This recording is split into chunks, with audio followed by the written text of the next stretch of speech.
সুস্বাগত বন্ধুরা, আজ আমি তোমাদের ময়দা নরম নরম পরোটা ও লাল লাল আলুর দম তৈরি করে দেখো। প্রথমে একটা পাত্রে ময়দা নিয়ে লবণ পরিমাণ মতো দিয়ে রিফাইন অয়েল দিয়ে ময়দাটাকে ভালো করে মাখিয়ে নিয়ে উষ্ণ গরম জল দিয়ে অল্প অল্প দিয়ে সমস্ত ময়দাটাকে মাখিয়ে নিয়ে একটা ডো করে নিলাম। তারপরে আমার মা ময়দার ডো থেকে লেচি কেটে দিচ্ছে। আমি তো ঠিকমতো লেচি কাটতে পারি না, তো ফাইনালি যাই হোক, এবার আমার বান্ধবীকে রুটি বেলার পরীক্ষা নেওয়া হচ্ছে, ও ঠিকমতো গোল করতে পারবে কিনা এই নিয়ে আমাদের সন্দেহ ছিল। তো বান্ধবী কত কষ্ট করে রুটিটা গোল করলো। এবার আমার পালা চলছে।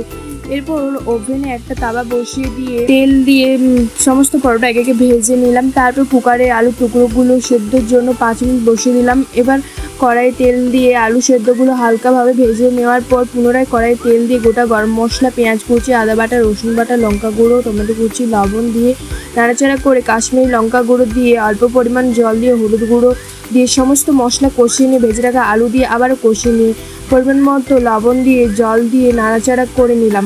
আলুর দমের কালারটা দেখো, জাস্ট ওয়াও, পুরো মাংসের ঝোলের মতো হয়েছে। ফাইনালি আমাদের আলুর দম রেডি হয়ে গেছে। আজকের জন্য দেখা হচ্ছে নেক্সট কোনো ভিডিওতে। টাটা।